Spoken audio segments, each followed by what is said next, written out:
नमस्कार, एस्ट्रो तक में आप सबका बहुत बहुत स्वागत है। मैं हूं प्रवीण मिश्र। राहु अपना राशि परिवर्तन करके मीन राशि से निकलकर कुंभ राशि में आ चुके हैं। उसी तरीके से केतु कन्या राशि से निकलकर सिंह राशि में पहुंच चुके हैं। ये राहु का राशि परिवर्तन सभी 12 राशियों पर क्या असर डालेगा, राहु हमारे जीवन में किस तरह की स्थितियां आगे लेकर आने वाले हैं, राशि अनुसार विशेष रूप से चर्चा करेंगे। हमारे साथ जुड़ रहे हैं देश के जाने माने ज्योतिष और न्यूमरोलॉजी के विशेषज्ञ Anupam V Kapil ji. Anupam V Kapil ji, Astro तक में आपका बहुत बहुत स्वागत है। आज तक के दर्शकों को मेरा बहुत नमस्कार। और राहु के ट्रांजिट के बारे में हम विशेष बात करेंगे क्योंकि बृहस्पति और शनि भी अपनी चाल जो है बदल चुके हैं। जी जी जी, अब राशियों की बात कर लेते हैं सर। ये जो राहु का राशि परिवर्तन हुआ है, राहु मीन राशि से निकलकर कुंभ में आए हैं और केतु कन्या से निकलकर सिंह में पहुंचे हैं। आगे बढ़ते हैं और अब बात मीन राशि की। मीन राशि के बाद सभी 12 राशियों का उपाय जानेंगे कि राहु के इस राशि परिवर्तन के बाद आपको क्या उपाय करना चाहिए ताकि राहु से आपको शुभ फल मिले, आपकी परेशानियां कम हो। तो मीन राशि वालों के लिए कैसा रहेगा, क्योंकि मीन राशि से निकल करके ही राहु कुंभ राशि में पहुंचे हैं। तो अनुपम जी, मीन राशि वालों के लिए क्या है आपका फलित? मीन राशि के लिए कुंडली देखना बहुत जरूरी, क्योंकि दूसरे ग्रह जो अगर अच्छे बैठे हैं तो ये असर जो है थोड़ा सा कम हो सकता है अगर दशा अंतरदशा अच्छी है तो, वरना गोचर तो सारे खराब हैं। बृहस्पति जो है इनका गोचर चतुर्थ में अच्छा नहीं, प्रॉपर्टी से रिलेटेड परेशानी बताती है।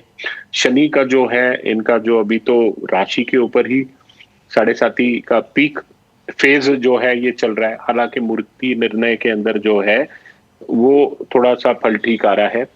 फिर राहु का द्वादश में होना भी तो बहुत अच्छा नहीं, मेडिकल एक्सपेंसेस बढ़ जाते हैं, किसी न किसी कारण हॉस्पिटल जाना पड़ता है, अपने नहीं तो दूसरे लोगों के लिए या फ्रेंड्स के लिए। तो थाना, कोर्ट, स्मशान, कचहरी, ये सब जो योग जो हैं ये एक्टिवेट हो चुके हैं। तो राहु के उपाय तो करना जरूरी है ही इनके लिए। देखो, लॉस ऑफ वेल्थ बहुत तरीकों से हो सकता है बिजनेस के अंदर। हेल्थ जो है उसमें भी प्रॉब्लम। अगर हेल्थ के अंदर खास जो आपको ध्यान देना है, आपके आंखों का और अपने टांगों का।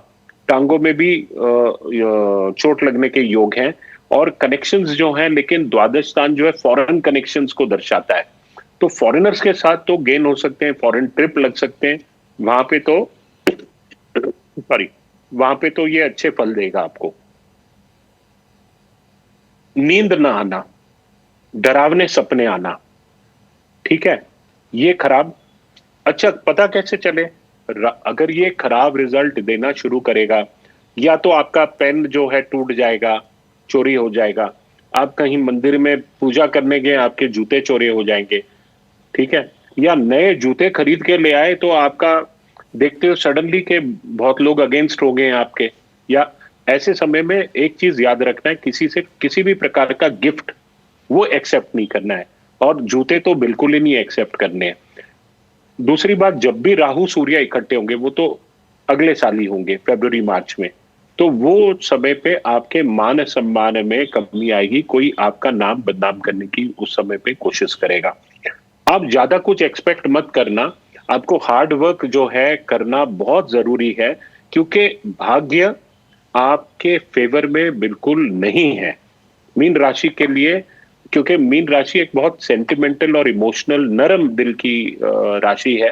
तो जब भी कोई कठोर चीजें होने लग जाती है तो ये घबरा जाते हैं, इमोशनल हो जाते हैं।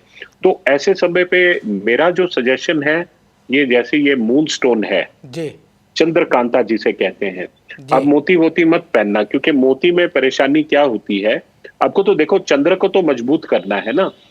तो हाँ, तो मैं ये भी कह रहा था, जब बुरा समय आता है टांगों और आंखों में तो प्रॉब्लम होता है, लेकिन इस समय पे जूते जो हैं ये या तो गुम हो जाएंगे, जैसे पूजा पाठ करने गए हैं। और इसके देखो, हम मीन राशि की बात कर रहे हैं और कुछ ना कुछ डिस्टरबेंस भी आया ऑडियो में, तो ये सांकेतिक है, घड़ी खराब हो जाएगी, घड़ी बंद हो जाएगी अक्सर, क्योंकि घड़ी जो है समय को रिप्रेजेंट करता है। जब वक्त खराब होता है घड़ी बंद हो जाती है, गुम हो जाती है। फॉरेन कनेक्शन से गेन तो है, स्पिरिचुअल लोगों के साथ जैसे कहते हैं जैसे संगत वैसी रंगत। जी तो जो सिद्ध जैसे साईं बाबा हैं, राघवेंद्र स्वामी मठ हैं, रमन महर्षि हैं, संत ज्ञानेश्वर हैं, संत तुकाराम हैं, पतंजलि जी जी का जो जीवंत समाधि है तिरुपट्टूर में, शायद आपने सुना नहीं होगा, दक्षिण भारत में। ऐसे स्थानों में जाकर वहां बैठना और वहां मंत्र जाप करना, इससे बड़ा सुकून मिलेगा। क्योंकि है तो बृहस्पति की राशि ही जी जहां पे शनि बैठे हैं, और शनि इतना ज्यादा नुकसान तो नहीं करते। राहु एक्सपेंडिचर बढ़ा देंगे, ये तो है। और बृहस्पति के उपाय करने से, क्योंकि देखो एक इंपॉर्टेंट चीज है, बृहस्पति की राशि में शनि, और बृहस्पति को अगर आप ठीक करोगे तो मीन राशि भी, और जो बृहस्पति का ठीक होने से भी आपको फल जो है अच्छा मिलेगा। फॉरेन ट्रैवल तो जरूर हो सकते हैं, और ये कहूंगा कि एक्सेसिव थिंकिंग इस समय पे जो नुकसान कर हो सकता है आपका। और जी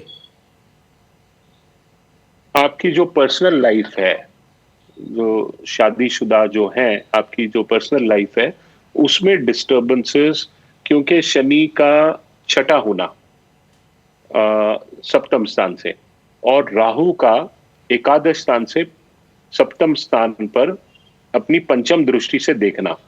तो जी क्या हुआ कि दो क्रूर ग्रह जो हैं आपके विवाह स्थान से जो हैं अच्छे नहीं। हालांकि जो भी डिस्टर्बेंसेस होंगे, बृहस्पति जो हैं उनकी दृष्टि अभी इतनी ज्यादा आपको गुरु बल नहीं है, हेल्प नहीं हो रहा है, इसलिए आपको बहुत केयरफुल रहना पड़ेगा। नहीं तो बहुत समय ऐसे देखते हैं सेपरेशन भी हो जाता है ऐसे समय पे, लालचन, एलिगेशंस, ये सब लगते हैं। तो मून स्टोन की बात कर रहा था, ये स्टोन इतना अच्छा है, चंद्रकांता जिसे कहते हैं। मोती नहीं पहनना। मोती में क्या है, आजकल कमर्शियल वैरायटी जितने भी आते हैं जी उसमें ऐसे आप देखोगे ऊपर की तरफ ऐसे होते हैं, क्योंकि उसमें ना सीप को छोटा ही होता है, उसको ड्रिल मार के पंक्चर करके सीपी को खोलते हैं, तो जी उसमें बहुत बड़ा दोष होता है। और ऐसा जो मोती है हमें बहुत ज्यादा नुकसान पहुंचाता है, वो कभी भी फल नहीं दे सकता है। आप देखोगे हर स्टोन में आजकल वो आ रहा है। और अच्छा मोती तो अगर बसरा पर्ल है तो लाख सवा लाख रुपए कैरेट से ज्यादा होता है, और 5-6 कैरेट तो बहुत ही ज्यादा एक्सपेंसिव होता है। तो सबसे अच्छा जो चंद्र के लिए जो स्टोन जो मैं मानता हूं अच्छा, 10-11 कैरेट का मून स्टोन सिलोनीज हो, या भारत में दक्षिण भारत में जगह है कारूर, बहुत प्राचीन समय से कारूर के जो जेम्स हैं जी ये बहुत इफेक्टिव होते हैं। और इसमें इसको कैसे हम पहचाने कि ये अच्छा है, इसमें जो सफेद वाले होते हैं, एक तो रेनबो मूनस्टोन्स आते हैं, वो एकदम ही घटिया है, उनका कोई भी उपयोग ज्योतिषीय कारण के वजह से कोई लाभ नहीं देंगे। फिर दूसरे जो आते हैं वो थोड़े ब्लूइश कलर के होते हैं, तो जी जिनके कुंडली में शनि चंद्र का योग है वो तो पहन सकते हैं। जो ग्रेइश कलर के हैं वो अवॉइड करना है, उसमें राहु का प्रभाव होता है। और जो थोड़ा सा पीलापन जिनमें होता है उन पे बृहस्पति का इन्फ्लुएंस होता है, वो भी चल जाएंगे। जी लेकिन बेस्ट है इस प्रकार के जो सफेद हैं। और अगर आप देखोगे, मैं अगर ऐसे कर रहा हूं, मालूम नहीं कैमरा में दिखता है कि नहीं, जी जी इसमें एक सेंट्रल लाइन आती है बिल्कुल आ रही जिससे, सर हाँ हाँ, सेंट्रल लाइन जो है हम्म। ये, इसको चैटियॉन्सी कहते हैं इस क्वालिटी को। जी ये इसको कबोशॉन कट कहते हैं। कबोशॉन कट वाले ही पहनने चाहिए, राउंड वाले नहीं पहनने चाहिए। राउंड वाले में शैटियॉन्सी का फीचर नहीं होता। जी पुराने समय में क्या है, ये मशीन कट फिजिकली होते थे, इसलिए ये कबोशॉन कट मिलते थे। अब जब से मशीन से बनने लगे तो ये वाला जो क्वालिटी है, जो वैदुर्य में, कैट्स आई में जो पाया जाता है, जी वो आजकल नहीं मिलता। लेकिन इसकी लाइफ जो है केवल 3 साल 4 साल, उसके बाद में आपको रिप्लेस करना चाहिए। जो भी आप में से डिप्रेशन से गुजर रहे हो, क्योंकि मीन राशि के लिए डिप्रेशन और कॉन्फिडेंस में कमी होना, जी सैडनेस होना, क्योंकि काम बनेंगे नहीं तो ऑब्वियसली ज्यादा टाइम तक शनि भी परेशान कर रहे हैं, तो परेशान हो जाना, डीमोरलाइज हो जाना, और हिम्मत नहीं होना कोई नया काम शुरू करने के लिए फेलियर के वजह से। जी। तो ये जब आप स्टोन पहनते हो तो सडनली आपको बहुत अच्छा लगता है, आप पॉजिटिव फील करते हो, खुश रहते हो। और वैसे तो और भी बहुत प्रयोग हैं, तो लेकिन अभी समय हमारा जी, इतना जी, ही है जो हम डिस्कस कर सकते। जो जनरल रेमेडीज हम राहु के लिए देंगे उसमें जी, तो हम सबके लिए बताएंगे ही क्या हमें जी, करना जी। चाहिए, तो अब सर क्योंकि उसी रेमेडीज का ऐसे समय होने आ गया चाहिए है। हाँ, जो इजी हो और हर कोई व्यक्ति बिना पाखंड में जी, फंसे या परेशान हुए बिना कर सके। जी, क्योंकि मंत्र का जाप कराना, अनुष्ठान कराना, ये हर कोई कर नहीं पाता। फिर उसमें अच्छा पंडित मिल जाना, कर्मकांडी पंडित जो मुहूर्त की जानकारी रखे। जी, अग्निवास तो एक है ही, देखना ही चाहिए पृथ्वी पे है कि नहीं है, शुभ ग्रह आहुति स्वीकार कर रहे हैं कि नहीं, ये भी देखना चाहिए। योग भी अच्छे होने चाहिए। आजकल जो अनुष्ठान 99% फेल इसलिए हो जाते हैं क्योंकि ये सब देखते नहीं है। और जहां भी जाएंगे वो कहते हैं यहाँ पे तो अग्नि, जैसे बनारस चले जाओ तो जी, वहां पंडित जी सब कहेंगे आपको ये तो काशी जो है ये शिव जी के त्रिशूल पे ही है, और काशी खुद ही स्मशान है। तो जी। यहाँ चौबीसों घंटे अग्नि जलती है, तो अग्नि पृथ्वी पे इधर कोई मुहूर्त नहीं देखा जाता। लेकिन वो मैं मानता हूँ वो सही नहीं है, क्योंकि कई लोगों ने, मैंने जिनको देखा जो अनुष्ठान ऐसे योग न होते हुए मुहूर्त करते हैं, तो वो बहुत ज्यादा नुकसान करता है। तो हम तो चाहते हैं कल्याण हो सबका। हाँ, ये बात जरूर है कि अच्छे मुहूर्त बड़ी जगह में, तीर्थ स्थान में मिलना असंभव ही है, उसके लिए भाग्य चाहिए। जी, क्योंकि अच्छे मुहूर्त महीने में 6 5 6 मिलेंगे, जी, जी। और उनकी पूजा होती है। हर कोई अगर पंडित मुहूर्त के हिसाब से करने लगे तो उन्हें भी अपना घर चलाना है, ये सब चलेगा नहीं। और अब वक्त हो गया है विदा लेने का। तो आपका बहुत बहुत धन्यवाद कि आपने इतना महत्वपूर्ण धन्यवाद। समय निकाला एस्ट्रो तक के दर्शकों के लिए और इतनी महत्वपूर्ण जानकारी दी राहु केतु के राशि परिवर्तन के बारे में। इसके लिए आपका बहुत बहुत धन्यवाद।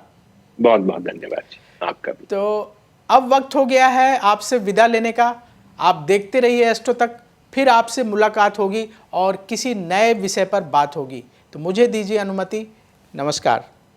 अगर आप मुझसे जुड़ करके अपनी समस्याओं का समाधान चाहते हैं और चाहते हैं कि आपकी समस्याओं को ज्योतिष के माध्यम से सुलझाया जाए, तो आप हमसे संपर्क कर सकते हैं, जुड़ सकते हैं एस्ट्रो तक पर।